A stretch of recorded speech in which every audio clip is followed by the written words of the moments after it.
This is the Limitless Faith, His Will, My Desire podcast show, episode number 26. Our show is about inspiring, encouraging, and impacting the apostolic community to embrace the calling of God and showing the world that the best life is living for Jesus through the power of testimony. You don't want to miss out on your blessing, so be sure to follow us and subscribe.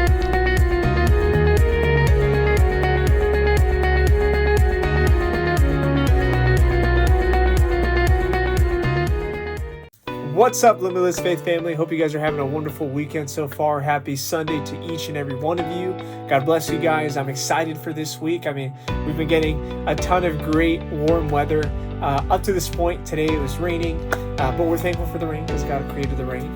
But just a little bit chilly. And but up to this point, it's been great weather, super warm. Just felt nice to not have to walk out with the jacket on, and to know that spring is here, and then around the corner, summer's coming. So we're gonna get some nice color back on the trees, and so it's gonna be fantastic views while having to drive back down to work, and not to see the trees all bare, as you would during the winter season. So I'm happy for that. I hope you're excited for that as well. And shout out to my beautiful wife, because what you see here in the back, she got it ready. She put this together. It was a nice surprise for me. I was super stoked when I came in and saw this setup for the background for the podcast. She designed these two canvases that you see here right behind me, the mug that you've probably seen me drink, and at the same time putting these shelves together. And also, I'm a big Marvel fan. I'm also a DC fan as well.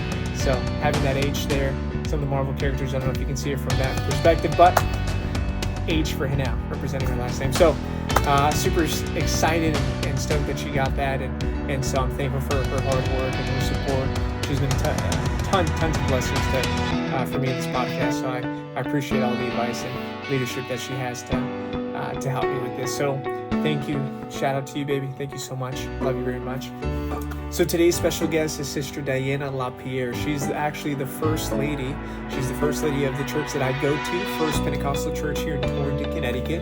And she shares her story, where it all began for her, and how God gave her a word and a calling that she felt that one day she would be leading a church, and specifically back here in the state of Connecticut, and the church that she pretty much grew up in, which is here in the city of Torrington. And so she shares how she came up to this point, right? How God brought her and her husband, who's my pastor, Pastor Shane LaPierre, from Florida up to this point, and the experiences of being able to start some daughter works around Torrington, nearby here in the state of Connecticut, and also the importance of how to balance your life, being that there's just so much that comes with the burden of being a pastor, that charge, that leadership, and she shares that experience of being a mother, of being at the same time a leader within the church for everyone, and then at the same time making sure that everything is in order when it comes to priorities, and that you don't burn yourself out. And I think that's really important when it comes to leadership roles, whether you're a pastor, whether you're a youth pastor, whether you're director of evangelism, whatever the case may be, whatever your leadership role may be. I think it's important, these topics that we're going to talk about, to balance all these different items that you've got to embrace in that role. When you have a family, you've got a job, you've got kids. All of this is very important, and also your marriage. So we talk about these different items, and so I'm excited to have her share those experiences and her advice. So please stay tuned and check out the whole episode. If you can't watch the full episode, as I tell you every time, you can check us out on any of the podcast platforms, and from there you can listen to the rest of the testimony. So let's jump right into it. Thank you for all your support. Thank you for all the thumbs up you're giving, the feedback. Thank you so much for everyone that's subscribed so far. Please make sure you continue to share with your friends and family. These are blessings. These are real stories, testimonies of what God is doing in our lives today, okay? What He's done in the Bible that we read, He still does today. The miracles, the wonders, the changes, life transformations. We are seeing it today. So make sure to share with everyone you know. Love you guys. God bless you. Let's jump right into it. Sister Dana LaPierre, thank you so much for being on the podcast show. How are you doing today? We're doing good. Doing good. I am super excited to have you on after such a long time to get you on the pod. We finally made it happen. So I'm excited to jump into your story. And for all of your viewers and listeners, we got a chance to interview her mother, Sister Marianne Reed. And I think she's probably my episode number 5. So it's going to be really interesting to hear from your perspective how your story started, because I think it's cool knowing that it started really with your mom, and now, seeing how it's progressed from you to your daughter. So 3 generations, really right there. And then boom, when your kids are going to get married and then they have their kids, it's just continued 4th generation. So that's really awesome. It is. So before we jump into it, what I like to start off is with a moment of prayer. Just kind of open it up with prayer. We are trusting that this story is going to be a blessing to so many people. Really, what's really nice is it's just one person that gets encouraged, a seed that's planted. That's what makes it all worth it in that aspect. So would you be okay leading us in prayer? Absolutely, yes. Jesus, we love you. We thank you, God, for everything that you're doing in our lives. Jesus, we thank you for this opportunity, God, to be interviewed, to share our story with whomever will listen. We ask you just to allow hearts to be opened and be with us today. In Jesus' name, amen. Amen, amen. Awesome. Thank you so much. So, big question, the first question, this is how we all start for every episode. Where did it start for you, Sister Anna? Where was your beginning? We know in this case, as I mentioned, it started with your mom coming to church, but everyone's got their own unique experience in their relationship with the Lord. So, did you pretty much grow up in the church? Did you at some point, that someone came to share the gospel? How did it really start for you personally? So for me, my mom got into the church. She was having an interview with a woman, Sister Cheglio-Lesick, and she met my mom at work. They worked at the South Pacific Chinese restaurant together. And my mom just noticed something different about her. So at that time, I was probably 8 or so. And so my first experience, honestly, wasn't until my mother decided to send me to camp meeting. So I went to a junior camp meeting at the Connecticut camp. And there was, I cannot remember the name of the preacher to save my life. I was 10, so I give myself a pass on that. But he was a man. I remember he was from Texas. Mm-hmm. And to me, he just seemed like this larger than life man. And the last night of camp meeting, I was 10 years old. So fast forward 2 years, I was 10 years old. I received the Holy Ghost in the room above the gym at the evangelical camp ground in Ashford. And I remember that man sat with me. After I received the Holy Ghost, everybody left, and it was just me and my counselor. And there was one other person there. I cannot remember who it was. And this gentleman, and he sat me on his knee and he just talked to me. And the sad thing is I was 10. I don't remember what he said, but I remember he spent that time with me, just me. Mm-hmm. And it stuck with me for my entire life. Like I was so consumed by that moment of just feeling special. And it wasn't so much that he was the one making me feel special. I realized in that moment, you know what I'm saying? There was something there. God was calling me. Did you get baptized right there and then, or when did that happen? No, I did not. I got baptized after camp. So obviously that night we called my parents. We didn't have cell phones back in the day. So it was, a dial-up phone, mom and dad. And yep. So, and my dad was not in church at that time. He had not started coming yet. So my mom was over the moon, and we got back and talked about it. And I think it was probably about 2 or 3 weeks later that I was baptized. Yeah. Wow. So 10 years of age, and here's an interesting question. Do you happen to remember, now that all these years has gone by, any of the kids that were there with you that today you are seeing them maybe still in Connecticut serving like any other adults? Do you happen to remember anyone? So there were a few kids that I remember. My sister Esselby, who we go to church with, her son and Jane Maria were there with me.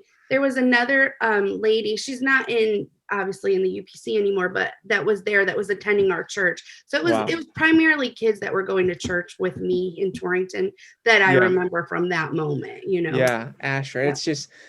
It's crazy. I've only been there once, and when I went, I used to belong to another organization. So yeah, it's going to be fascinating for me as the years progress, who I will still remember from that day, Right, So right.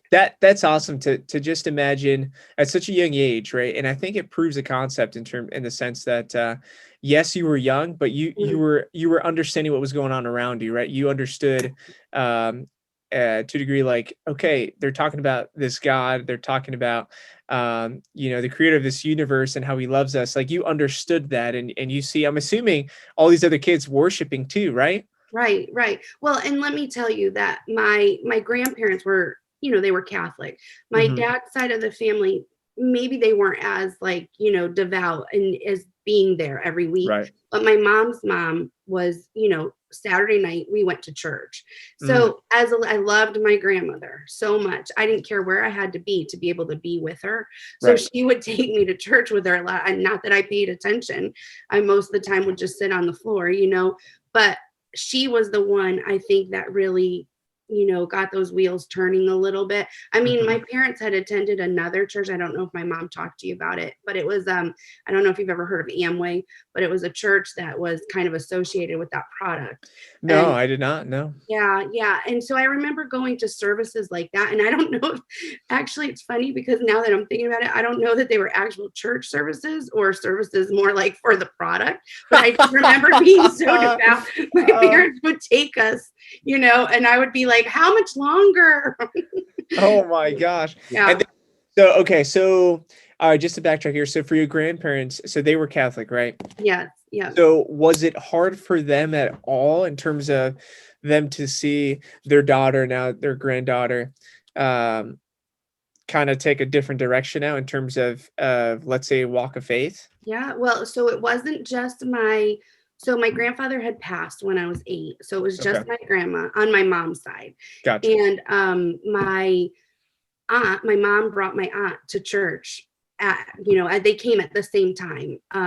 So my grandmother had both of her kids, coming to this new church that she wasn't really familiar with. And it's funny, I think maybe in the beginning she Hmm. struggled with it, but I think last, like longevity of it, they saw Hmm. the difference in what the church did for us. You know what I'm Right. saying? Yeah. Where, then they look at some others and they're like, oh, wow, there really is something. And now my grandmother, Okay. we called her Grandma B. She, right before she passed, she got baptized. And Wow. yeah, so we don't, here's the thing. I don't know that I ever heard her speak in tongues, but Okay. I know on her deathbed, something happened. Yeah. So, Yeah.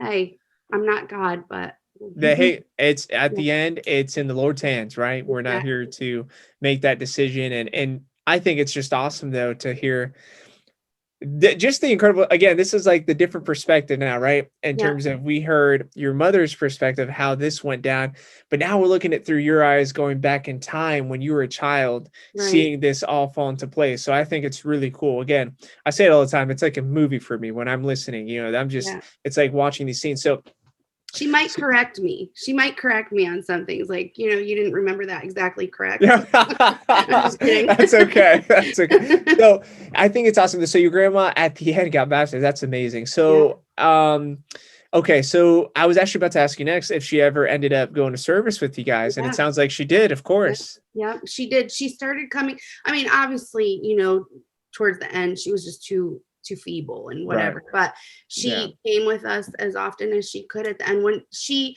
lived in Avon, and then she Yeah. ended up coming up here. She had an accident and she ended up coming Mm, up to Torrington. So any chance she got to get out of that the she was in an house. assisted living and then a Oh, nursing home. gotcha. So Mhm. she would come with us, and obviously we have the ramp, so it made it easy to get her in. Yeah. That's Yeah. awesome. That's Yeah. awesome. It Well, was. that's amazing to hear. So now, backtracking to your story. So you got filled with the Holy Ghost at the age of 10. You got baptized after that camp. Yeah. Kind of walk me through, because this is a similar question that I ask everyone that at a very, very young age grew up in the church. Um, you know, I know once we start hitting a stage in our adolescent years, the world is opening up to us. There's just no doubt about it. So now questions start to kind of pop up and curiosities.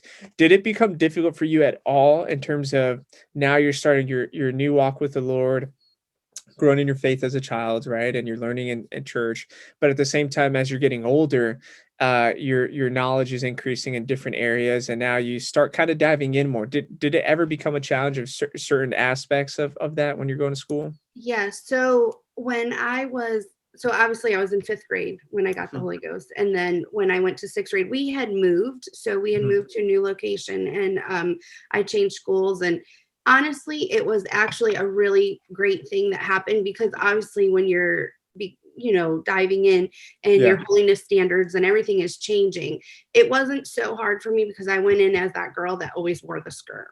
But I remember in 6th grade having a moment, if you will, where I was like, all my friends, parachute pants were the big thing back then. And I can remember being like, oh, my friend had an extra pair, and she's like, hey, you want to try my pants? And I was like, oh, no, I'm not. Wait, what is a parachute pants, Sister So Dana? it's like, how can I explain them? They're like, the only way I know how to explain them is like those crazy pants that Michael Jackson used to wear that looked like they cupped at the bottom, but they're pretty wide. They're not real wide, but it's the material. It was the material. Like, I wish I could tell you, because they were never like fat legged, but they were a little bit. Does Pastor have any parachute pants from back in the day? I hope not. No, I don't know. But honestly, the craziest thing happened, Javi. My friend brought them. I went to the bathroom at school and I changed. Yep. And my mother showed up at school. I forgot my lunch money. Oh, gosh. Yeah. So I got found out really quickly. And you know what? Honestly, I never, ever, ever struggled with my standards again from that point on. That's awesome. As it didn't bother me. It was like, okay. And what's funny is Caitlin, we've never had an issue with her with holiness standards. Like, just from the beginning, we just always kind of, you know what I'm saying? We just taught her what we believe from day one. Yeah. And we molded her, and then we taught her, and she's never struggled. So yeah, I don't know. I struggled. I think, and so here's the importance of that, because like you just said, you taught her in the sense now she understands, right? Yeah. Like, I remember for me growing up, there wasn't always the answers to every question that I had. I just asked so many questions. That's just who it was growing up. And to this day, I like to do that.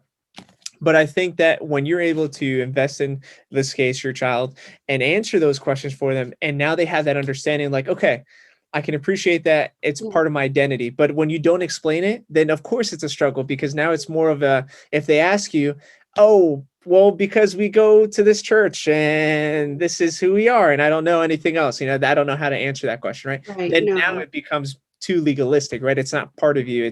It's not something that you identify with. But so that's really cool to hear that Katie went through school, no issue at all. And I would say, I mean, I shouldn't say no issue at all. She's a child. You know what I'm saying? She was.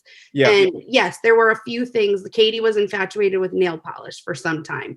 And so we had a few incidents where we kind of just, we explained to run through that. Like, it's one thing if you look natural, but to change up your color or change, anything like that, we're just who we are. We're just not going to do that. Right. So yeah, there was probably 3 or 4 times I could point back to where, so, I mean, I say that because I say none of us are perfect. A walk with God is you're continually growing, and honestly, I never came up down hard on my kids. Some people may disagree with me, but when my kids mess up, I'm not going to go and just like dive right in and we're going to punish them right from the start. And I will tell you, Javi, most of the time, the punishment for themselves was they did it to themselves. Right. You understand what I'm saying? Right. Like they were so wrought with guilt or so wrought with like their own emotions that we didn't really have to do anything. Do you know what I'm saying? I mean, I'm not saying we never corrected them.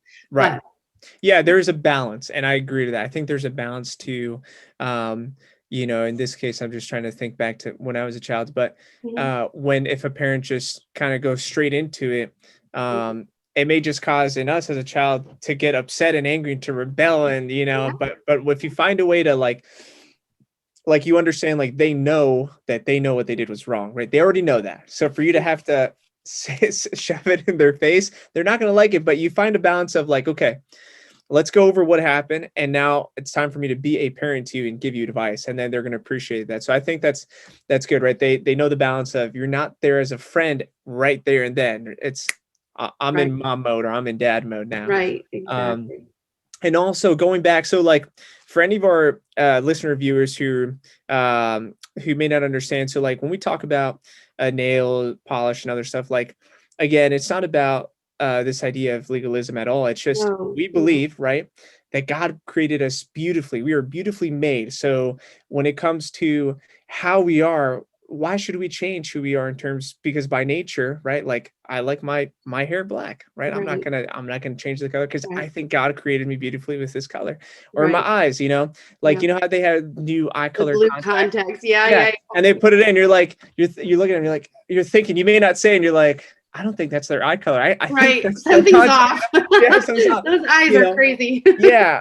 So, and I think that we live in a society where the majority of our young people gets affected growing up seeing these advertisements, these commercials, and they have a certain look to it where, oh, if I look like that, I'll get more appreciated. If I look like this, I'm going to get more likes or whatever. Right. And so they change who they are to please others. Right. When in fact, if we think about, we were created beautifully, right? This skin tone, this color of my hair, my nails, who I am, I was created beautifully. And so I think it goes back to, that's the foundation. In this sense, changing colors on your nails. Yeah. And I'll tell you this. I tell Katie all the time, listen, I'm not here. I don't want to make you, and I hope this sounds right. Like, I'm not looking for her to not fit in at all. Do you know what I'm saying? I don't want her to be so different that people are like, whoa, I don't, what, I've always taught her to be stylish, and you know what I'm saying? Like, I think, maybe not, but no, I got you. And so I think that helps too. Like, she's not going to church to school feeling like, wow, here I am. I already don't look like everybody else, but now I even look that much different, Yeah, absolutely. And there's a balance. There's absolutely a balance. There's absolutely a balance. And I think for any mom and dad listening to us, it's, you got to revalue. I don't have a kid yet, but it's one of those things, like when I do have a kid, I will have to think about that moment, because they will have questions, they're definitely going to have those struggles. And I never want to be that parent, that, like you were talking about, you got to find that right balance. Because, so here's this quick, small story. No, I'm not mentioning any names, but, and I don't think them anyways, but, there's this one brother, he recently passed away. I think last year he passed away, in his older age. He had 5 kids. Okay, he had 5 wonderful kids. He actually knew Brother Larson. I don't know if you know the story about Brother Larson going from Canada to Colombia and was a missionary there. And then do you know the story of Brother Larson? I don't know that story. No. Okay. Someday you'll have to tell me. I'll have to go deeper into it. So there's a brother named Brother Larson. Okay. This was back in the day, the years when the United Pentecostal Church was international, was not formed completely, because you know how it was formed with 2 organizations coming together? Years ago. Okay. So this was before that.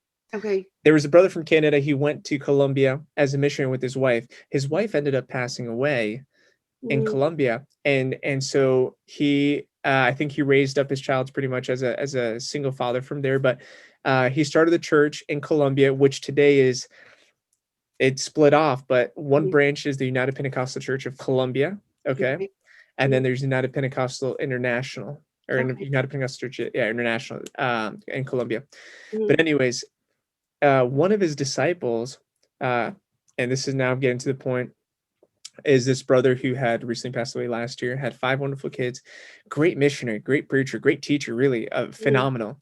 But because he did not invest and educate his kids correctly, none of them are in church.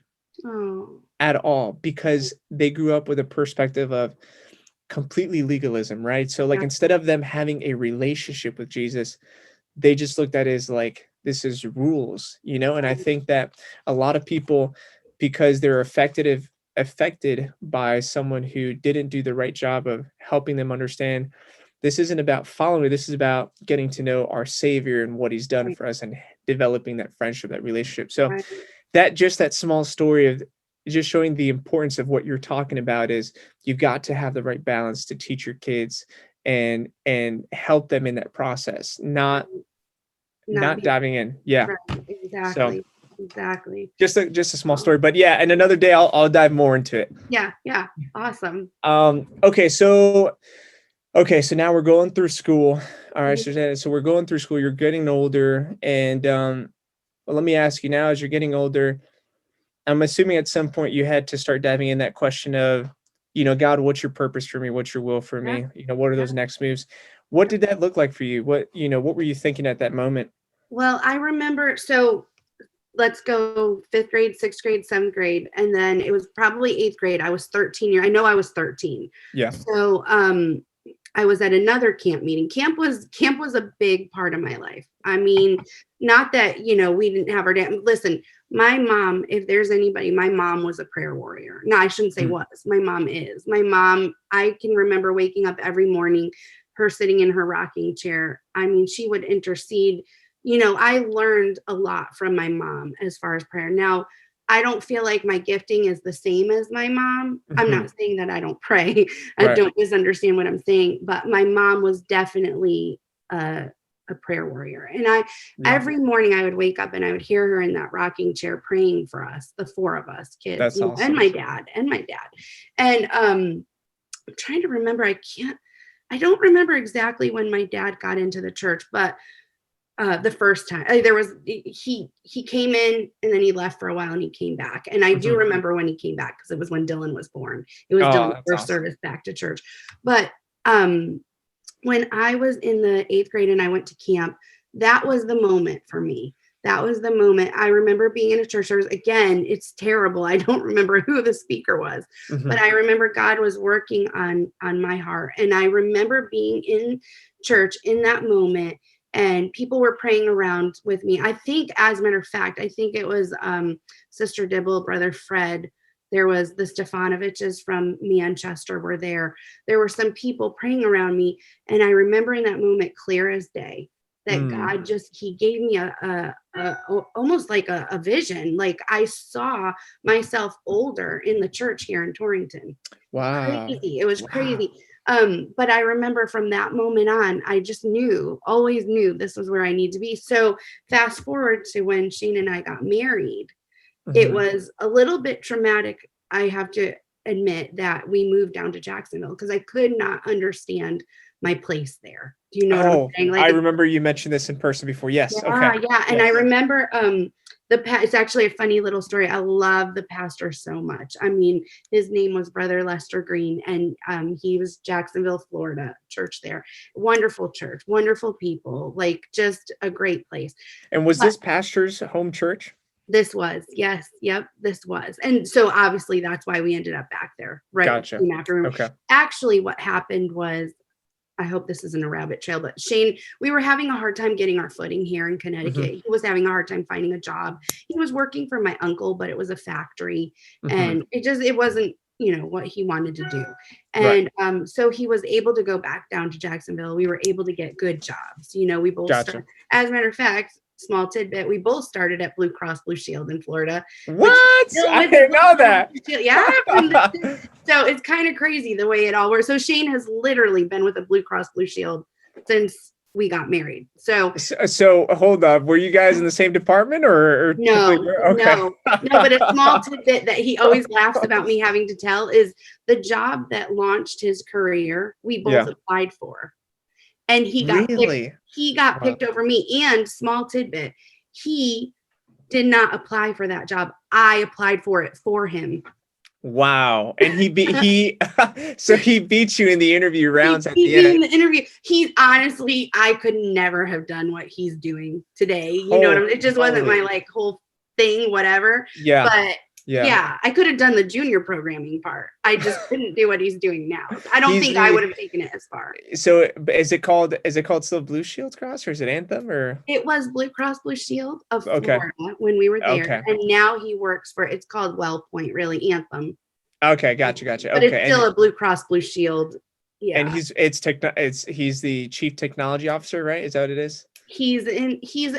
Well, I don't know if that's exactly his title, but he's an advisor. Yeah. An IT advisor. He's something. He's something in there. He's something. I know everybody wants a piece of him. So. Oh gosh, that's funny. So, okay. So, all right. So you guys moved down to Florida. It wasn't working at it. You guys got good jobs now. Yeah. So it sounds like everything's working in the right direction, but you were saying you still couldn't find, I guess, spiritually speaking, you couldn't find the right footing there? No, so it was funny because I remember Brother Green in one service. This is Shane's pastor from home.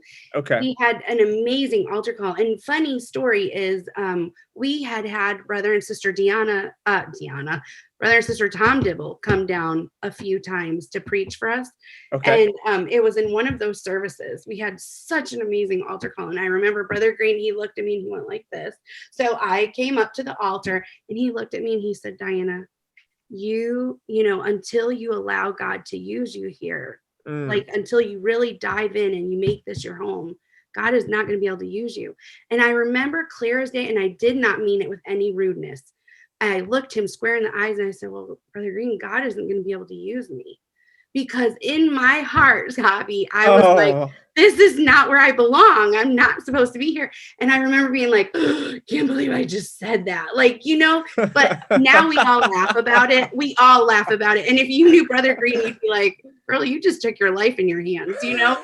But it was just that thing. Like, I thought to myself, well, what do you mean God can't use me? Like, I thought God was using me. Like, I'm bringing friends from work. I'm, you know, involved in the youth. I'm doing all this, but he saw through me. Do you know what I'm saying? He saw through me. And I think it was just, I never got comfortable there. I couldn't make it my home. Did you tell him that though? You explained that to him when you said that, or no? Did you explain later? Not when I said it. No, not when I said it. I remember Shane being like, what are you doing? You know? And I remember, I don't know. It was such an awkward moment, but it was like, to me, it was so real. And it was so like, I'm not supposed to be here. This isn't my home. You know what I'm saying? And now that I'm older and wiser, I would say, okay, little girl, that was really dumb. Like, you know, where you're at right now, that your pastor be used of God through him. You know what I'm saying? Yeah. But there was always that unsettling. And I think, fast forward to all this time, that had we not had that unsettled feeling, we may have stayed there and our ministry may have fallen apart. Do you know what I'm saying? And I'm assuming it could have also brought tension into the marriage as well, because you feel like you're in one page, right? Spiritually speaking, and then pastor could have felt like he was at another page, right? Exactly. And he, you know, it's funny because, I mean, obviously, you know, pastor, and he's super smart. I look at him all the time and I'm like, what? No, this might sound silly, but why did you marry me? Like, you know, like he's so smart. And sometimes I feel like I'm okay, you know, I'm here, but there's such a balance between the two of us. And I think because he's, trust me, he's very in tune with God, but there are times where I'm like, God, why are you unsettling me first? You know what I'm saying? Why do I feel like there have been multiple instances in our life and in our ministry where I feel like I've heard that voice from God first. And I remember it was Sister Hernandez actually, who said to me one day, you know, if the wife can't get behind the husband, God can't move. So, you know, if the two of you are in alignment, then God's not going to be able to move or take you where you need to be. And so, you know, when I was constantly questioning why are people approaching me first about things that maybe they should be approaching him about? And I feel like it was because God was moving on me to set the stage so Shane could walk through. Do you know what I'm saying? I do. Okay. So that's so true, Sister Hernandez, for what you just said there and what Sister Hernandez shared with you. Because even then, I had mentioned on other episodes, kind of touch upon the subject a little bit, Shirley taught me, because there's an expression, I'm sure you've heard it, where they say, behind every great man is a great woman, right? That's usually the expression that we would hear. And Right. I remember saying that to my wife. I don't remember why, and I said it, but Shirley looked at me, and she said, I don't agree with that expression. Mm, And I said, what do you mean? And she said, I don't think it's okay to say behind every great man is a great woman. I think next to every great man is a great woman, not behind. We walk together. And mm, I was like, that's very true. mm, I'm not in front of Shirley, Pastor's not in front of you. You guys are walking next to each other, taking those steps in synchrony, right? You've got, like what you're just saying now, what Sister Hernandez just shared, to be aligned. And to be able to be aligned, you've got to be in synchrony, mm. taking those steps, being sensitive to God. Right. And I So also think, Javi, if you don't mind if I say, I yeah, also think a lot of that has to do with being in submission. Like, correct. Shane doesn't beat me down. He's not like, you're the wife, you know what I'm Right, saying? You do as right, I say and blah, blah, blah. right. We're equal partners in our marriage. With that Exactly. being said, I listen to him. If there's something, okay, if it comes down to we have two different opinions about something Yeah, and he has a strong opinion, I don't just say, no, we're doing it my way. This is what I want. I listen to him. Do you know what right. I'm saying? And I Absolutely. feel like God honors that. That's submission, So Amen. I have to be in submission to him. And if I'm in submission, it's really easy for him to love me and listen to me. You know what Yeah, I'm I completely agree. And I think that, and I think, to a degree, as you just mentioned initially, saying? is we're equal partners. We're going into it together. Mhm. And, I hear a lot of jokes about it. I think it's funny. I've heard it from different sisters. They're like, if the husband's the head and the wife is the neck, you wouldn't be able to turn your head without the neck. And I'm Right. like, it's very true. It is.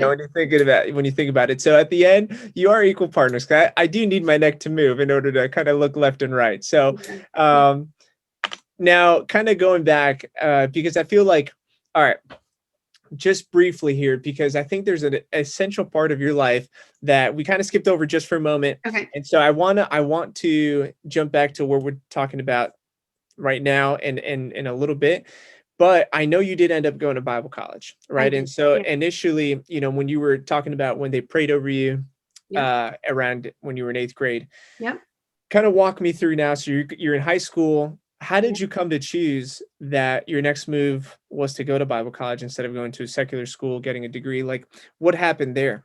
So sort of like Caitlin, I always wanted to go to Bible school. I just Mhm. wanted to learn more. Yeah. I got there and I don't want to, say anything wrong. For me, I felt like I was at camp meeting for a year. Do you know what I'm saying? Some people get a lot out of Bible school. Caitlin she's flourishing there.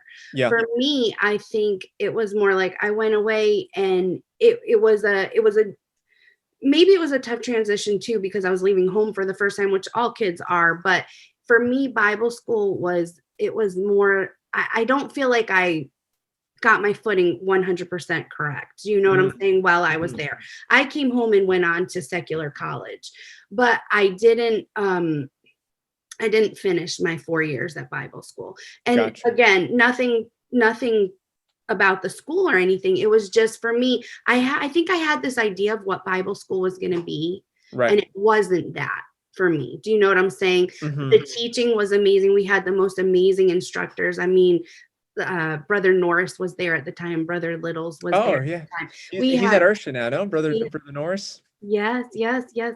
And just like I said, amazing people. The Trouts were Right. amazing people. It had nothing to do with the school. It was me. It was the way that I went there and approached it. Do you know what I'm saying? Yeah. But Yeah. my whole 4 years of high school, that's kind of what I thought I was going to do. And then Mhm. right when I graduated, I was getting cold feet. I was like, oh, I'm not sure. Well, it was either 3 or 4 weeks before, my dad said to me, do you really want to go? Like, is this what you want to do? I will take you down. We'll go look at the school. Right. And now, they have their like connects, or IBC calls it connect. They Right. had that kind of stuff at Kent, because I went to Kent Christian College. But I didn't go to it because I didn't think I was going to go, Mm. and I know this sounds really jumbled because I'm like, yeah, I was going to go. I wasn't going to go. I was. That's how I was. I was a teenager. I was very fickle, you know. But when my dad took me down there, I was like, yes, I want to go. And while we were there, I ended up getting a job at the same time. So one of the men who works, you know, was at the school, I mean, at the church, was getting college students jobs at MBNA America, which is a credit card company. And so he got me, you know, I got in. It just seemed like everything was lining up, you know. And it's kind of a funny story, but I met Shane the first night that we were there, that I was there, and that was game over, I guess, you know. Hey, maybe I found what I needed and I came home. No, I'm just teasing. So let me, not to stop you there. So did you always have an like that feeling of that you were called to ministry? Well, let me backtrack. I'm sorry. So ministry means to serve, right? So there's so many different types of ministry. But specifically, did you ever have that feeling like you were going to be a part of a ministry where you would be leading a church, I guess, as a better question? So from the time I was 13, I knew I knew that Torrington was the church. And somehow that's where I was going to be. So fast forward, you know, a few years, and things weren't panning out the way that I saw it through my human eyes. You know, obviously we went down to Danbury for a while. Shane and I, we started a church down there, and that was wonderful. I mean, sometimes, you know, you look back, at hindsight is 50-50. You wonder why, but there was always this deep longing for me to be in Torrington, you know. I think Shane felt it too. And I really think, I shouldn't say I think Shane, I know Shane felt it too. And I know that God closed multiple doors for us to be in Danbury. You know, we tried to move down there. I mean, there was so many things that happened and the doors just kept closing. And you know, and then the church in Torrington, you know, the pastor was moving, relocating, and they needed a pastor. And so the doors just started opening. Had we moved our family down to Danbury, I'm not sure we would have come back to Torrington. You know what I'm saying? Yeah, it's interesting. It's, you know, and I'm sure that's always that what if, you know, we're curious of that what if, and that's, well, I'm sure we'll probably ask that in heaven. I'm thinking of all the million questions I'll ask the Lord. And you know what's so cool, Javi, is like, even this, and me, I'm sorry, I don't mean to overtalk you, but this weekend, like, I don't know if you felt it in church yesterday, but there's such a, you know, all those things that I feel like through the years, God has made promises to our family. And to our church and to the people. And my mom reminds me all the time. Like, there is nothing I can tell my mom that she doesn't remember.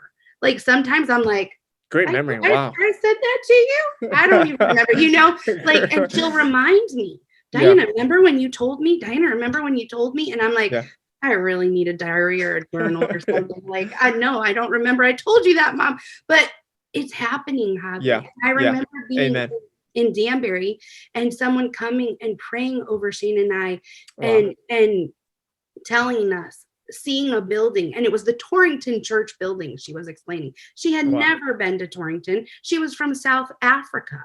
Do you know what I'm saying? And she was giving us this, and this was while we were still in Danbury, and now we're starting to see it, you know. That's awesome. So even the excitement, like last night, I was so excited about you guys and the youth because, you know, I walked in and I didn't expect what I saw.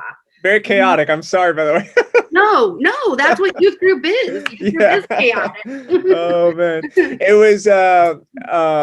it was definitely really, really overwhelming at first when I saw the amount of kids that walked. I was like, whoa, you know. But it was so awesome. But I'm with you. I definitely felt that. I felt even from the very beginning. Once we were worshiping, I came in a little late with Isaiah, but I can feel the breaking, you know, like something was breaking in the spiritual realm. I could definitely sense it.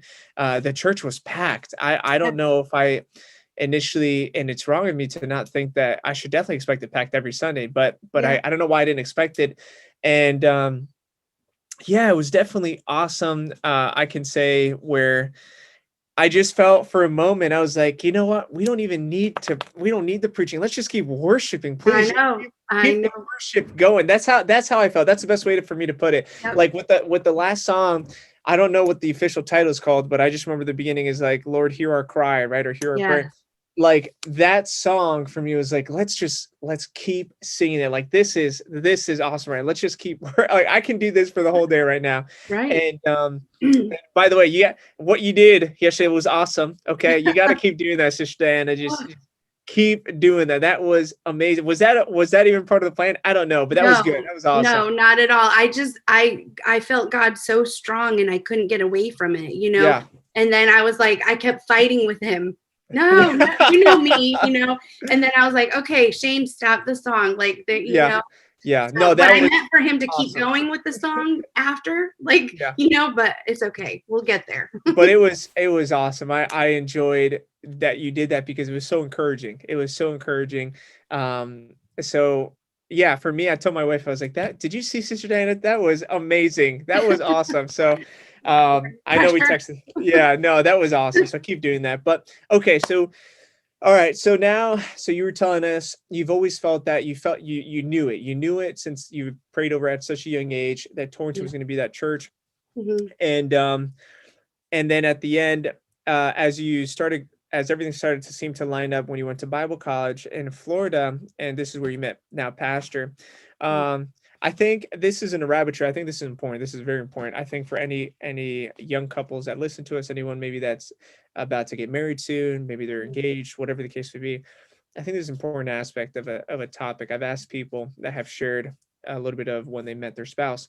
How important for you, Susanna, when you met Pastor, I'm assuming you probably had filters, right? Like you knew the kind of guy you needed in your life, right? And you probably had those conversations of saying like, this is what I feel God is leading me to.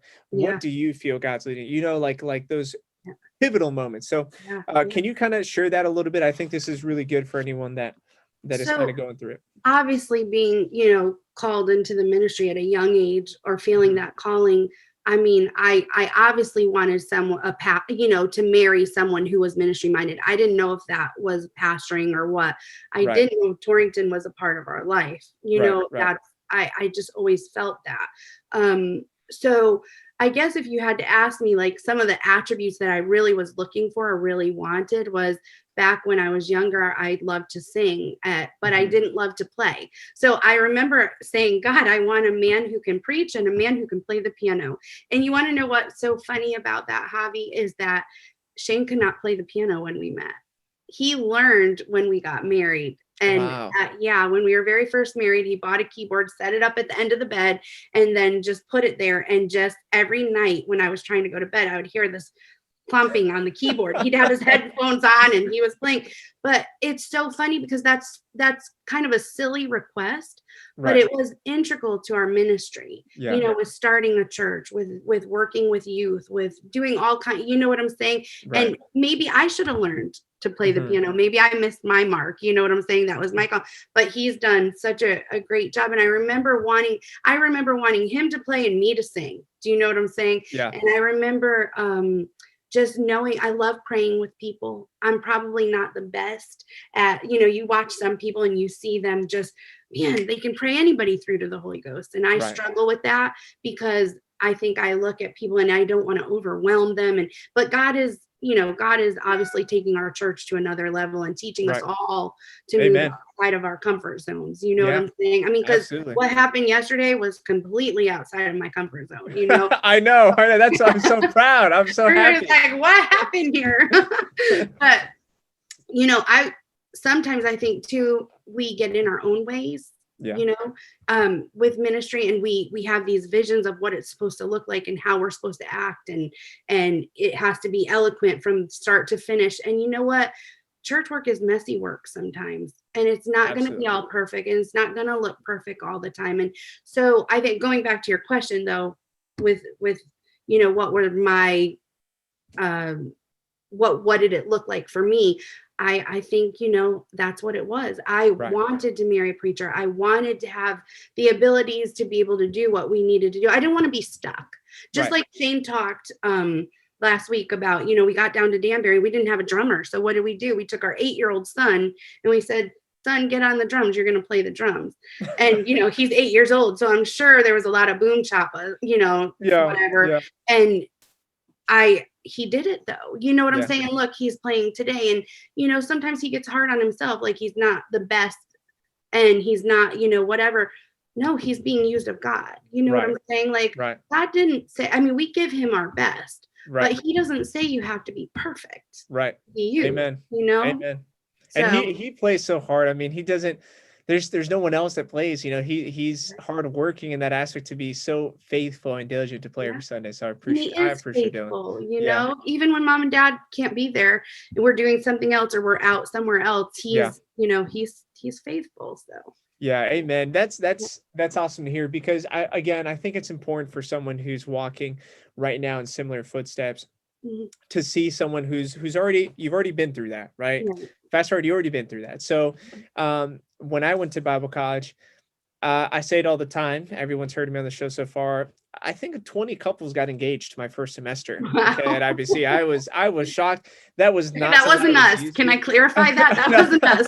No, but it was a culture shock for me. I had never ever in my life, seen that happen. So I was like, I said, wait a second. What? How old are you? You're what? 17? How old are you? When are you? At 18? And you guys are getting engaged? Right. Like all of that was like just mind blowing in my mind. So I started to realize, also at the same time, because IBC was such an impacting moment in my life. That not everyone's there for the right reason. Like that's one. Right. Two, right? You can't be friends with everyone because of that. And then 3, what is your reason to be there? Like what do you feel? And in this case, you've shared you were ministry minded and you needed a partner that was going to be ministry minded, right? So you were serious about it, like you knew what you were going into. Right. And even though you didn't finish the 4 years, you were still sensitive to where like, okay, well, God, what's next, right? Like I believe these promises, I believe what you have for me. So kind of walk me through that process with you and Pastor now, because did he finish, like, or did you move back and he stayed in Florida? Like, how did that all? So, we were actually in Delaware. The school was in Delaware. When we got married, we moved to Florida. No. So what happened was Shane did not finish. And the reason he did not finish was because I didn't go back. And so he tells me, if I had gone back, I know I would have lost you, because we got to this point, like at the end of that school year, where, obviously it was like, okay, we were liking each other and, I could see this going further and whatever. But he went off on drama tour and chorale tour. So he was gone for like 9 weeks. And he'll tell you by the end of that 9 weeks, you didn't tell me you loved me anymore. And I think back to that and I'm like, oh, that's terrible. Like, because I think I did, but I think I was starting to question in my mind, like, okay, I'm not sure anymore. He's been gone for so long, I'm not sure. Right. And the moment he came back and walked through the door when he was done with his tour, I remember being like, no, he's the one. He's definitely the one. You saw the lights just come on down. Come on, the whole 9 yards. No, the whole 9 yards. But and it wasn't that anything turned off per se. It was just, you're at that age. I was 20 years old. I was trying to, maybe not even 20 at the time. I was trying to figure it out, like you don't want to make a mistake. The person that you choose, I was taught my whole life, we don't divorce, right? So that person that you're going to be with, you better make sure he's the one, and I know without a shadow of a doubt, I didn't make a mistake. Awesome. God was in it with us, and we took our time, and we didn't get married. We dated and were engaged for a total of 2 years and about 2 years and 3 months or so. Gotcha. So, it wasn't short, but it wasn't like extremely long either. Yeah. Yeah. So, and because it's as we see, right? Okay, filled up with the Holy Ghost at the age of 10, got baptized at the age of 10. And as you move forward, seeing you develop in your relationship with God, and at such a young age to know that I am going to be full-time in the ministry at some point in my life, right? At such a young age to be prayed over. Boom, going to Bible college, meeting Pastor. And then from there, this pivotal moment, which now this would lead, let's say we fast forward, you guys are married now. And so if I'm correct, you guys started off in Connecticut first. It didn't work out. So you moved down to Florida. You got these good jobs. So we didn't get married in Connecticut. We got married in Connecticut, but we went to Florida. Like we were engaged for a couple months living in Florida. I was living with his mom and then some friends. And then he was living with his grandmother. Yep. But we were in Florida. Yes. Yes. Okay. So then, okay. So if you guys were in Florida, did you guys move back up? Is that where you moved back up and it didn't work out and then you moved back down to Florida? Is that how that went? Nope. We stayed in Florida for 5 years and Okay. then we came to Connecticut. Oh, I see. Yep, I see. yep. So So in 98, when the year Dylan was born, I was 3 months pregnant with him when we moved back to, not 6 months pregnant with him when we moved back to Connecticut. gotcha. Okay. So And he was born during a Holy Ghost crusade in Hartford. We used to have those crusades in Hartford, and he was born during one of those. Yeah. We went and I knew, I was like, uh-oh, I think it's time to go to the hospital. Yep. Okay, so kind of walk me through, just to backtrack a little bit. So that time that, you told Pastor Green, what you had said about that God was going to use you. So brave. I got to be honest. That was definitely, I don't know if I would out of my element. I don't usually act like that. So kind of walk me through, because I'm sure that was a difficult moment. Like, for everyone listening and watching, they may not understand how difficult that really looked like or was behind the scenes, really, because, we're talking about not, the weight of this means literally moving back up northeast, right? Like to start over again. So kind of walk me through, did you guys take a time of prayer and fasting? Like how did that even look like for you guys, for you and Pastor? Oh, yeah. So for me, the whole 5 years was a time of prayer and fasting. Okay. Maybe except the first 6 months. No, I'm just kidding. But yes, we did. So what happened was I had a miscarriage. Probably it was a little time before Dylan, like a year, maybe not even a year before we found out we were going to have Dylan. And I think in that moment, I realized, okay, we're getting ready to start a family. I've had this desire to be at home. The church in Torrington was integral to me, to what I thought our ministry was going to be. And so we started pursuing ways to get back. Now, remember, we're a young couple. We don't have a lot of money. It's not like we can just pick up and go. You have to have money to be able to move all your belongings back. You have to have money for a down payment or at least a deposit on an apartment. And it's not like living in Florida. Like in Florida, you can go down there, you can put a deposit on an apartment or a home, and it's like $200. For us, it was $99 to move in. $99 first month's rent. That's it. Okay. And I think our first apartment was like $450 a month. I mean, wow, so cheap. Okay. I was looking up rents the other day in Florida. They're like, for a 2-bedroom apartment, they're like $1,200 and $200 down. I mean, so cheap compared, right? Holy moly. So moving back here and realizing you need first month's rent, security deposit, and last month's rent, right? So you're like that. I mean, back in 98, maybe that was $3,000. Right. Well, we didn't have $3,000, So it was just like, how are we going to do this? Now, could I ask grandma to help? But we didn't want to, at this point, we're like, okay, we're adults. We need to do this on our own. So yes, we took, probably from the moment I found out I was pregnant with Dylan, at that moment, it became super, super real. And I started talking to Shane about, what are we going to do? Are you going to apply for jobs? And he started applying for stuff in Connecticut, and nothing was coming through. And, all of a sudden one day he got a phone call asking if he could be interviewed for a job. And I can't remember if that interview was the time that they didn't hire him. No, I think what happened was he got the interview for the job, and then they sent him a letter. Sorry, you're not a fit. And then the hiring manager called him up. I think that's how it went. We can verify that with Shane. But anyway, it was something like that. So the job he applied for that he got a rejection from is the job that actually called him back and hired him. Not only did they hire him, Javi, they gave him a sign-on bonus, a moving allowance. Do you know what I'm saying? And a salary that meant I didn't have to work I can now be a stay-at-home mom with my kids, which we never.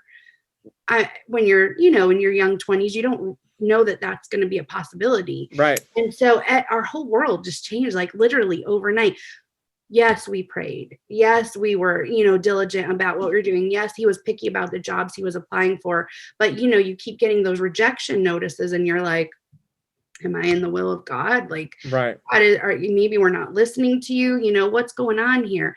But yeah, he opened the door and he made it possible for us to move. As a matter of fact, so possible, my mom and my sister flew down to Florida to help us move back and get everything Wow. we needed, back to Connecticut and whatever. And it was just, it was totally God. There's no way we could have done it without God's hand right in the middle of it, That's awesome. Yeah. That's awesome. And even better than that, he gave us, because it was 98, they said, if you will stay on with Blue Cross for 2 years, that was Y2K. Do you remember hearing about Y2K? And I think so.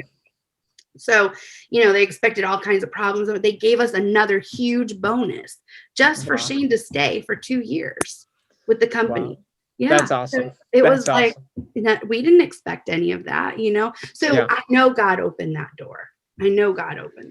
That's amazing. It's definitely really, really, I mean, there's really not enough words to describe how awesome it is from that perspective, where only God could really have opened that door financially, but at the same time to kind of go through that whole process that you've described up to this point with your eyes. Yeah. It's definitely amazing. Like to know that you moved down there, right? You moved down there, you went through that whole process, and you didn't feel like, man, this is the place that we're going to be. Like, I'm sure in the beginning, maybe you guys are like, oh, we're going to be here for the rest of our lives. Florida's nice. No winter, no snow, So to come back up now, I'm sure that's only the beginning, right? This is only the beginning, because now I wanted to actually touch upon, because you had mentioned Danbury a little bit. So now I wanted to kind of jump into this ministry. Like, now you guys are coming into the atmosphere of ministry again, but in Connecticut. Right. How was that? So you guys were in Torrington, like that's the first church you guys came to, or did you guys start with Danbury, or how did that go? No, we were in Torrington, and the story around that could, let's just say we learned a lot through everything we went through there. We had, not only did we come back to Torrington, but then within a year we were dealing with a transition of a new pastor. So we thought, which got extended another year. So it was actually 2 years before we had a new pastor. So there was actually a year of limbo. And honestly, we didn't know what to do. The new pastor came in, whom we love. That was Brother Gonzalez. Through Brother Gonzalez, we actually started a daughter work in Winstead. And that was amazing. We enjoyed every moment of that. But it was kind of taxing on the church in Torrington, just because obviously, half the church was helping with that. And there was a lot that went into that as well, right. And so it got to the point where there was ministry in Torrington. There were some young guys there. Brother Clay was one of them. There was a few others. And it wasn't that we didn't want to be there. There wasn't really a lot for us to do. Do you know what I'm saying? And so we started feeling that uncomfortableness, like, okay, it's time to move on. We were asked to stay with the church and help the church transition when Brother Gonzalez came in. Anytime a new pastor comes in, you want to stay and help them transition. Don't just leave the church high and dry. Right. So we did that, but we started feeling like, okay, what's our next step? And I don't remember how it came, but Danbury was something that was approached by Winter Fire, actually had allocated some money for a church to be started down there. And I remember when Shane, we started talking about it, and he mentioned that, and it was kind of like, oh, okay, I guess, but it's so far away, it's an hour away from here. And at that point, we didn't know, are we going to uproot our family? Our kids were all so small. I mean, Peyton was 8 months old. Oh, wow. And so Dylan was probably 7, and Caitlin was 4, and Peyton was 8 months. So they were young. Do you know what I'm saying? And I was thinking, how are we going to do this? Right. We started attending Bristol. So we had a mother church to be a part of. It was just in that transition, it was kind of hard to stay where we were. We needed kind of to break the tie so we could do what we needed to do freely, right? And Brother McDonald was the home missions director at the time, and he just so graciously, offered for us to come over and sit under him and have a place to be, because starting a church can be hard, especially if there's only just a few people.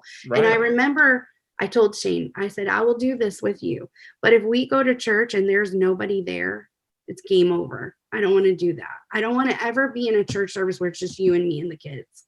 Like that I don't know why that totally like messed with my psyche. I just did not want to do that.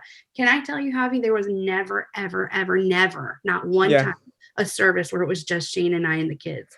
Now, there were a couple services where there was just 2 other people, but it was never just us. It's probably God saying like, I'm going to make sure that never happens. Yeah, exactly. And it was, I mean, and honestly, our time in Danbury was so beautiful. It was a very hard cut. So we came back to Torrington and we still pastored in Danbury for about 6 months. It was, we thought maybe we could make it work. Like we could pastor both churches, but with pastor working and then us having the young kids and so many school obligations and then the church here, it just, we were going to kill one or the other church if we didn't make that transition. So this is, I think, a good segue, because this is, I think, a really important topic, which I was very, very looking forward to touch upon a little bit. So from your perspective, Sister Anna, how do you manage yourself? Because I can only imagine how many more couples out there who are starting a church, similar situation in terms of what you guys had gone through. And it's a struggle, in terms of balancing out your time, things that need to get done, priorities. And how did you manage your time, being that you had 3 young kids? Okay. You guys lived very far away. You started this daughter work now in Danbury. And then of course, if you fast forward a little bit, now you got the transition of coming back to Torrington. First off, I guess making a 2-part question, is there anything, because I'm sure there's a lot of things that we learn in that process, but is there anything that you think like, okay, man, well, if I were to go back, maybe I could have done this a little differently, but I've grown from this. I've appreciated this process as much as not easy as it was. I've learned from it. And then 2, how do you manage that schedule? How did you do that? Yeah. So if I could go back and say anything that I learned, honestly, having an outline of just how my days were going to go probably would have been good. Like if I sat down on Sunday night or Monday morning and just said, okay, this is where we're allocating our time and this is our family time, probably would have been extremely helpful in that time, because I feel like it was a extremely busy time and we didn't take the time out to be, if you will, a family. Our family time was always church. Do you know what I'm saying? I do. Yeah. Now hindsight is 50-50. Looking back on that, I don't entirely regret it. Do you know what I'm saying? Like my kids had some of the best times. I mean, some of our ministry friends who had kids, they would come down, they would meet us. We would go to lunch, they would play. You know what I'm saying? So it wasn't like, although sometimes I feel like we missed that time, we didn't. Do you know what I'm saying? Like looking back on it. What was the second question? So the second one would be like how, I think you kind of answered a little bit of both. It was more of like, how do you manage your time? Right. Okay. And then the other one was, is there anything that you would have changed or, some of the lessons that you came to kind of learn in that process, because it's a process that you do learn from, right? So it's not, you can't change it, but it's taught you to do something differently maybe today. Yeah. So as far as like managing my time, one of the things I will say, I've always been extremely protective of my kids. Like as far as, no, I didn't, my family helped me with them when we were in ministry and doing a lot. Like if it really got crazy, like we had our winter fire weekend or something like that, I didn't drag them to all that. They would stay with a sister or my mom or my aunt, a lot. My aunt was very helpful during the Danbury days. I will say that I think it was for me, the kids, if I saw them starting to like crash and burn, that was it. I shut everything off. Do you know what I'm saying? Right. I was always, I don't want to pat myself on the back, but I was always good about that because they come first. Right. If I lose my children, what have I done? You know what I'm saying? What have I gained in life? So I think when we came back and things started to slow down a little, which actually I can't tell you things ever really slowed down. I don't think life ever slowed Fast forward, boom. Yeah. It's just a different kind of, you know what I'm saying? Like maybe now I have more time to set my schedule a little bit the way I see it, where back then there were so many other things that were setting our schedule. But the most important thing is to always, always be in tune with your family, with that family dynamic, and if someone is starting to burn out, Shane was always very good about, Diana, it's time to rest, Right. it's time to rest. Let's do this. Like, he's not a demanding husband. So I think that makes life a little Easy. bit easier for Yeah. me, and to be honest with you, the kids, they're not really super demanding either. Do you know what That's I'm saying? awesome. So Yeah. it was easy to kind of keep that family dynamic. But Yeah. with all that being said, the most important thing to me always was having them in church. Some people will say to you, well, how do you do this? They need to be in bed by this time. They need this, they need Right. that. Exactly. And I'm going to tell you this, Javi, I don't regret ever keeping them up a little extra for church or waking them up a little early for church, or, that's why they're dedicated today. Right. You know what I'm saying? I mean, I can't tell you what the future is going to hold for them. I can only pray that God will keep them, over the course of their life. But I did my best as a mom to be sure that they're going to stay the course and that they're going to be in church, and that starts when they're babies and making sure you have a routine. If I could tell any young mom anything, I would say this: when you're going to church and you have a baby or you have young children, you're not going to church for you in those moments. Yeah. And God understands that. And I'm not saying don't take a break. Don't maybe leave your children. If you feel that just worn out, take a break, send your kids somewhere, get to a service where you can be touched and you can be revived. Yeah. But the most important thing you're ever going to do is just set that standard of, this is what we do on Sunday. This is the Lord's day. We don't miss this day. Do you know what I'm saying? Of course. And I mean, obviously there's sickness and there's things that cause you to need to miss a service, but there's no exception to those rules. Do you know what I'm saying? I do. And I think it's great that you share that, because again, it's something that I'm sure so many other families out there who want to start a church are about to, and they're in that, they're right in the middle of what you guys had to go through, and that learning curve. And so I think any type of advice of that nature will help them save themselves from making any mistakes that they have to learn from the hard way. So for you, sis, I guess one more question I would ask before we segue to another part of the section of the show. It's, again, I think a lot of us within the church, meaning like that are not pastors, right? We are not leading the whole church. We may not understand really the burdens that are on your shoulders, right? What goes on behind the scenes and how much of a toll it can take, and you were mentioning how pastors really good at saying like, it's time to rest. For you as First Lady of FPC, I know, I'm sure there's moments where ups and downs, you're like, man, like, Lord, can I even go on right now? Like, how can I keep doing this? Can you talk a little bit about that perspective of how you guys have been able to continue to grow, to keep that motivation, to keep that fire going? And because I'm sure it hasn't been easy up to this point. It's never easy for anyone anywhere around the country or in the world leading a church, being the head, Right. Especially during all this COVID stuff, Yeah. I will say that I don't think I ever felt burnout as much as I have over the last few years. Like it had, I don't want to say COVID was a good thing for us, but I feel like, and even our church, I feel like it was a reset. God gave us a reset. So here we are.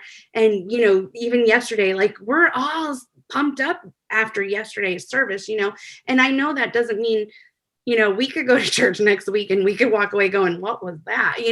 I don't know. I hope that's not what happened. But I'm just saying, like, I also realize we're all human, you know what I'm saying? And we're coming off a super big high. I mean, I don't know if you and Shirley felt it, but yesterday was like amazing to me. I mean, it was. I couldn't wait to get, and you saw the text, Lysa had texted me, how was your day? And so I'm like, okay, this is how our day was. And I included you guys so that you could see the funny reel, behind the whole thing, because it,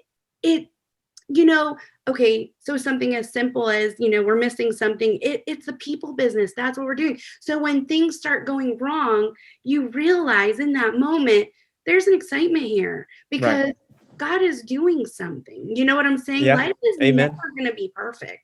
And if we go to church and we think that we're going to walk through those doors and everything is going to be perfect, well, you might as well just hang your hat up and go home, because it's not going to be. You know what I'm saying? And so I always try to look at it like, whenever there's adversity, it just feels like, okay, God, it's getting ready. Something is getting ready to happen, right? Mm, And so over the last few weeks, I have felt this like it's just a push to get there. It's a push to make anything happen spiritually, even like, we're trying to get our church back into the altars. We're trying right, to get and it's not just us, it's everywhere. Do you know what right, I'm saying? And it's hard, but okay, it's time, God. Do we want to see a revival, or are we happy just going on the way? Because I know I'm not. I want to right. see that revival. Yeah, And I was super excited, that you're like, okay, come on, here, there's places to pray. There's spots in the front of the church. Come on. And as we continue to grow and push that, the church is gonna, people are gonna get the blessings that they need. They're right, not coming to church, hearing the message, and then walking out without, applying it in that right. moment. Because I Amen. know for me, a lot of times I go to church, I hear it, and I don't really engage with God.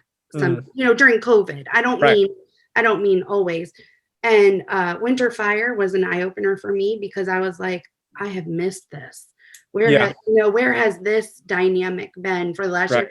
And I am determined to keep that going in our church, and I know Awesome. Jane's determined to keep it going. You guys are determined to keep it going. I mean, we got a team, Yeah, it's yeah. exciting. It is. It is. And I'm telling you, even last night, today, what comes more is just thinking about it, and eating breakfast with John. It feels so awesome, like you've got to go through that process again. It takes the hard work, it takes the effort, right? Yep. If it didn't take that effort and it was just easy, of course everyone it would be successful across. It would be, but Right. that process is what helps us grow, and it takes us to that next level. And being willing to be open, like when you're Yes, out. So, yes, obviously the young man who's coming, we met him, and that takes a little bit of courage to meet amen, someone out in public and to go up to them and see a need and to right, address that need. And then, they come and then they go away, and you're like, what happened? And then they come back and you see that need. You're like, okay, we did make a difference. God, you did make it. You yeah, were calling that man, and right, we had to be sensitive. Do you know right, what I'm saying? And as a church absolutely, body, we're working together, because, yeah, it's amazing. He wouldn't have been there yesterday had it not been for the church body, because we didn't amen, bump into him. You know what right. I'm saying? You Yeah, guys. and it's cool is that when we find out, even though, not to mention the name, then people Right. may not understand, but for those that do, like when they moved close to the church, we're like, oh, like come Yeah. on, you got to come down now, Right. So Exactly. um Exactly. yeah, no, I'm with you 100%. It's not only for, in Torrance, and I'm believing across the board that we're going to see some of the biggest revivals ever across the nation here in America, Yeah. and as we're I think seeing in New across the globe. England. Yeah, yeah, Yep. amen. And Yep. so even, seeing that winter fire, like I mentioned yesterday, the open forum. I mean, I was like, man, that's different. I don't think I've ever seen them do something like that on Right. the platform, on the pulpit. I'm like, this is great. Like we are seeing change. Like this is we're blasting off to the next level. I'm excited for that. So, okay, time is escaping from us. It's Okay. running. So I'm ready to go to the next stage. So the next section of our show here is books. Okay, books is something that I fully believe is a way of us investing in ourselves to Yeah. for personal growth, maybe a topic of interest that we need to learn from. But there's books that impact our lives, right? Things that Yeah. we've read Yeah. that is just memorable. So do you have any books that you can recommend to anyone listening, watching, I do. if they can just take the moment to kind of read it, listen to it, and there maybe an audio, it's going to be a blessing to them. Yes. So first I'll tell you, I love the author Lysa TerKeurst. I think that's how Okay. you say it. Yep. She this is a devotional here, which I honestly, if I'm being truthful, the devotional I haven't done yet, but her book Unglued, she's got a lot of books. It's not supposed to be this way, just different books. They're practical books. They're you can apply them to your life. And like any book, there's some stuff in it that maybe it wouldn't apply to you, but they're good. They're Right. very good books. But what I'm reading right now is just, it's a favorite. I did not even know who this woman was until about 3 weeks ago. And no, I'm not even joking. And I have been devouring her books because, as our church grows, we're going to have to know inside and out what we're teaching our ladies. Right. And Right. our men too, but for me, this is probably more for on the ladies side of things. But this is, her name is Carla Burton, and it's called Steps to Holiness. But it's not just, when we say holiness, it's not about how we look on the outside. Right. Why we do Right. the things Exactly. that we do. And so she has 3 books. And I didn't even text her, email her, and ask her if I could put this out there, but I don't think she would care. It's and then she has inward holiness and outward holiness. Oh, that's awesome. And you read them in levels. So you start with steps, and then you do the inward and then the outward. You know what I'm saying? Because you have to know why we do what we do on the outside, right, on the inside first, right? Of course. But anyway, these books, there's so much in them. I just keep reading them and rereading them and reading them and highlighting them and whatever. If I could tell anybody, get these books, read them. They're fantastic about why we do and who we are, why we live the way we live. So the author for Inward Holiness, now what's the name of that author again? Her name is Carla Burton. Carla Burton. Okay. Carla awesome. Burton. Yep. I got them on Amazon. You can get them through Pentecostal Publishing House. I don't think they're new, actually. I don't know how I never heard of this woman before. These are from 2018. And I'm like, so what happened was there's a site for pastors' wives, right, on Facebook. And she did a Bible study on Esther. And it blew my mind. Wow. It blew my mind. I actually want to teach her Bible study to our ladies, because I've always loved the book of Esther, the whole story behind Esther.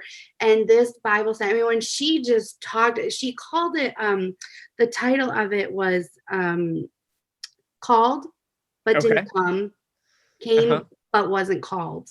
So going from Vashti being called in, but wouldn't go, to Esther, who was never called, but she went. Yeah. How they, cool. Awesome. It was so awesome. It blew my mind. I've listened to it like 7 times. I'm like, just keep listening to it and listening to it. So the story is awesome. And someday maybe I'll get up the courage to teach it. But it was just, I lately, I don't know what's going on in my mind, but my mind is blowing up. So that's awesome. That's good. We wanted to keep going because I was listening, not to get on a rabbit trail, but I was listening to Elon Musk on another podcast, and they asked him how does he keep it going, because I don't think there's really been a time that he burns out. Okay, this man manages a SpaceX like and a Tesla. robot. Like he gets 6 hours of sleep somehow, but he's working till like 1 or 2 in the morning. And he manages these businesses, and he has 5 kids. Like, how does he do all this? So, but they were asking him about that. And at some point in this answer, they were asking about his ideas. And he just says that he constantly lives every day, and it doesn't turn off. Like it's like an explosion in his head. Like all these ideas are just going. It doesn't stop, And, and it sounds like a gift and a curse at the same time. But I'm thinking, man, well, I want those explosions, because I don't have it every day, but I want them, and that would be awesome, So I was gonna say, just keep that going, keep those explosions going. That's awesome. No, it's so true. It's so true. So those are great books. Thank you I'm gonna put that in the description box for everyone to be able to find them, because I think if we find the time to invest time to read at least one of them, it's going to be a huge opportunity for growth. So that's awesome that we got those. Thank you. You're welcome. So, okay, coming almost to the conclusion of the show, just to do a couple icebreakers and coming to the trivia game, and we're almost at the end. You have me nervous now. We're going to see how bad my brain is. Okay, go ahead. No, I think you're going to do fine. So we'll do the icebreakers first. This I think I like these questions a lot, actually, because it's not easy ones, but they're fun. So if you had to choose someone in history, okay, it could be anyone, from any timeline that you could interview and you could sit down and have dinner with and ask them all the questions you had, who would that person be? What historical figure would you choose? So maybe I'm not being holy enough, but I would choose Abraham Lincoln. And part of the reason is because he is, I love history, but part of the reason is, you probably don't know this, but he is an ancestor. So my grandmother is a Lincoln. My dad's What? is a I did Lincoln. not know that. Yes. So it was her, he wasn't like directly related to us. His brother is my grandmother's like great grandfather or something like that. Yeah. He was the brother to Abraham Lincoln. How did you know that? Who told you that? How'd you find out? My grandmother has had, the family tree done, and Wow. yeah. So she knew, I mean, it was probably her grandmother before. I mean, they knew that they were Lincoln, So yeah, isn't that crazy? That So if is I crazy. could sit in time and ask anybody, I'd probably love, I mean, especially with everything going on in the world today, could you imagine to have his perspective on just reshaping the country? And obviously, I guess if I was being super spiritual, I'd have to say, Jesus, or whatever. But I think I'm just being real. I think, well, no, I think your answer's great. Look, I've had people on the show. I had one person, he chose Hitler. He wanted to interview Hitler, and I would like to interview him as well. I think if we think about, yes, what he did was horrendous, horrific. Right. But then you want to understand the root of it all. You want to like kind of dive in, you want to understand how was this born into your heart, and even though we have a lot of those answers, but from him, you just want to hear him and go into that. But Abraham Lincoln, yes, he's actually on my list too. I would love to be able to interview him. I would love to be able to sit down. I mean, and understand his perspective. And I think he was a really tall guy. So I'm also curious to see like how my uncles are very tall, and my uncle is actually, his name is Lincoln. My grandmother named him Lincoln. Wow. Lincoln Reed. Yeah. That's awesome. That crazy? That's really cool. That is crazy. That is pretty cool. That is pretty cool. And I'm shocked sister didn't even say that to me.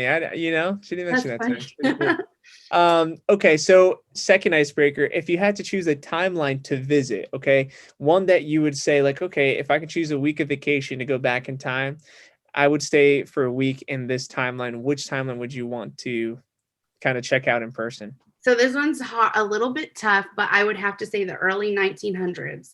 Like, wow. When everything started booming, when the railroad really got, you were able to move things from here to there. The dresses intrigue me.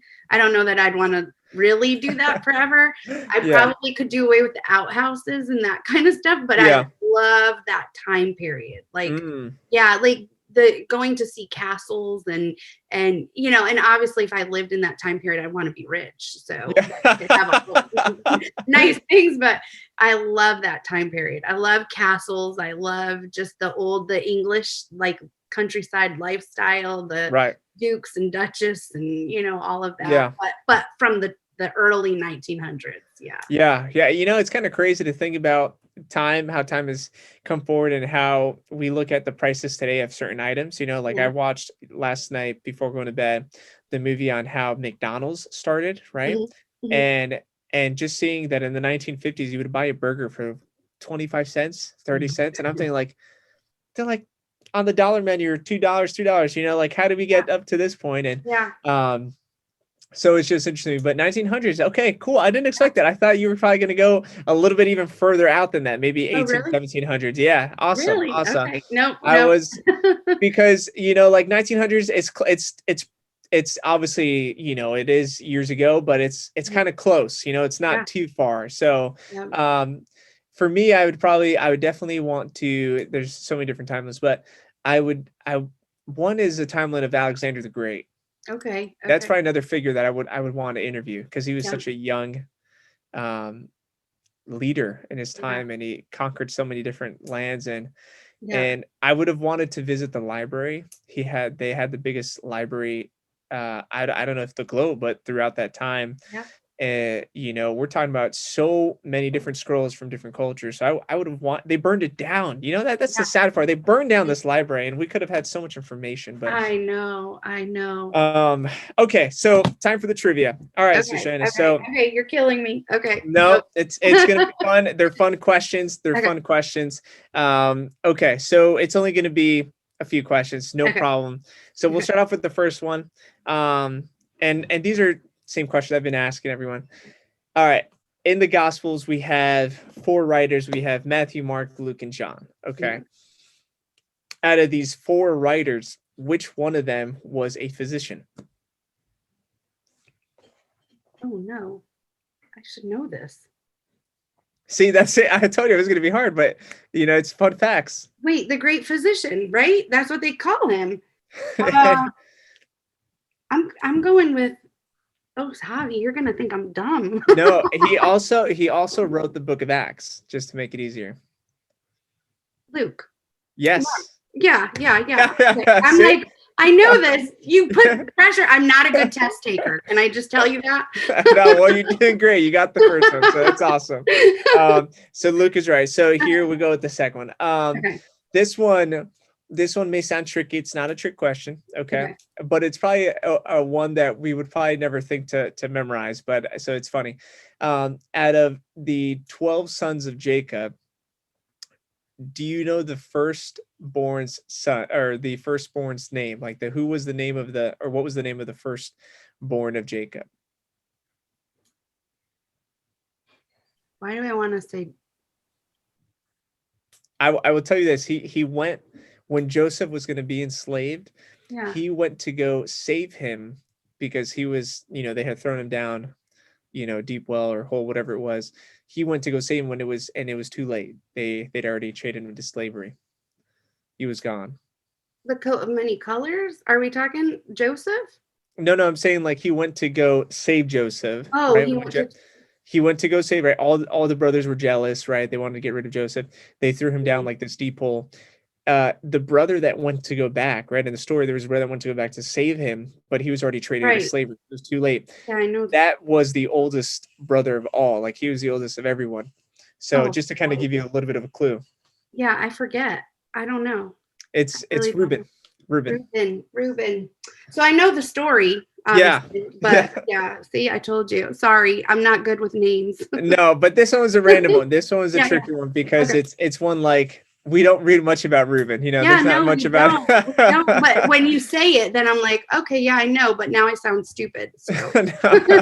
Reuben, yeah, Reuben's the one. So okay, now, all right. Here's this. I haven't asked this question yet, but because we talked about King David yesterday at the church, which of his sons tried to take down his kingdom and become the new king of Israel?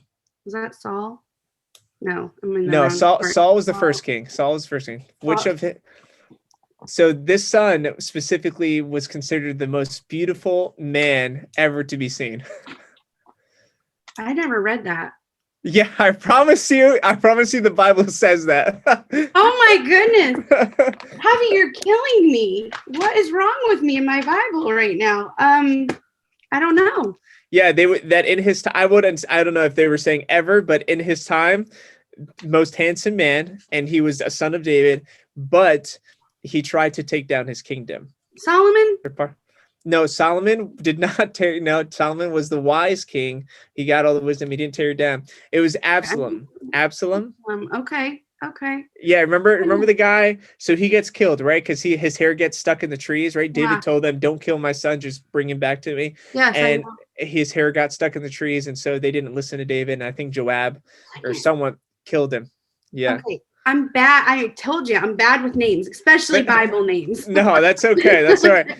But now you're like, all right, I'm gonna remember. But now these I'm names. like, I'm gonna remember all this. Okay, Absalom, Reuben. Okay, let's go. And then, all right, last question. Which out of all of the apostles was the only one not to die by another hand, meaning like he died of old age? These are hard questions if you're not a Bible scholar. I don't know. I really don't know the answer to that. He was sent out to the island of, I think in English it's Patmos. Patmos. Yeah. And he was the one that lay down on the chest of the Lord. John. Yes. Yeah. Okay. I do know that. Okay. Yeah. I didn't realize he died of old age because I know John the Beloved, right? That's him. Different. Oh, that's him. John. Yep. Okay. John the Baptist was the one that got his head Cut off. Yep. Okay. Okay. But everyone else, every other apostle, Yeah. was killed. They were killed by someone. John was the only one that died of old age. Well, if I really sat down and thought about this, these questions they make you think. Yeah. Because you know the stories of all the apostles, but I did not I wouldn't just say, okay, I know the answer to that. Like I didn't know the answer to that. Yeah, and it's interesting. I mean, I did really poor on my questions. I got 1 out of 4. No, 2 out of 4, I guess. But. No, yeah, that's okay. 50%. That's 50% right there. I would not be happy with that with my children. But you know what? Like, it's interesting to know they did try to kill John. I mean, it's not like they didn't try. They tried, and the Lord didn't allow it. You know, He didn't allow it, and so he died of old age. And but it's interesting, you know, when you start thinking about their stories, and to go more into depth, and you try to understand, like, oh man, what were their thoughts, you know? And so, you know what, Solomon would be another guy I would want to interview. Being that the story of Solomon is awesome, isn't it? Especially if you think about his temple and just like wow, he you know, the wisdom, just the wise aspect of it, you know, because he got wisdom from God and was the wisest man on earth. You know, I'd be like, hey, can you drop some wisdom for me right now? Right. Exactly. You need to do some of these trivia questions in church. You think so? Yeah. Oh my goodness, that's so fun, because I would never. I mean, okay, we all read the Bible, right? Right. And we all study, you know, the different stories and whatever. But I've never ever been asked that question about the 12. Probably if I sat and read it again, you know, and I had a list of questions, what am I looking for? I would know. But that's never been a question that was presented to me. Yeah. So I'm like, that's pretty awesome. Now I learned something new. Something new. Yeah. We can probably do it in the groups, you know, when we start with the young adults. I think that'd be definitely awesome. I love it. So now we're coming to a close, Sister Diana. We're coming to a close. Where could people, if so that they can continue to follow and see God be glorified in your life, your family's life, what are some of the platforms that you're on that they can kind of keep track and see your testimony continue to flourish? So I'm on Facebook. Goodness, I should know my name, right? It's Diana Reed LaPierre. And then I'm on Instagram, and I don't even know, because like I'm not on a whole, I feel terrible. Probably Facebook is the best place to find Facebook. Me. Yeah, I am on Everyone's Instagram. got their preference. Yeah, and I think Instagram is Diana Lynn La. So if they want to find me. Oh, gotcha. Okay. Yeah, but I'm not a huge Instagrammer. So Facebook is better. Facebook's better. Yeah. It's funny because I'm not big into Facebook. I probably go a little bit more on Instagram. Yeah. But to be quite frank, I'm not much on social media. Like it's not like the thing for me to always. I've tried to kind of learn to do it a little bit more, but awesome. So cool. So I'll make sure I put that in the description box. But Sister Diana LaPierre, thank you so much for being on the show today. Thank you very much for taking the time to share your testimony, your story with all of us. Yeah, thank you for having me, Javi. It was fun. Yes. Hey everyone, thank you so much for watching the show today. If you enjoyed it, make sure to follow us and subscribe so you can stay up to date with the newest episodes, and follow us on all social media platforms, so check out the links below.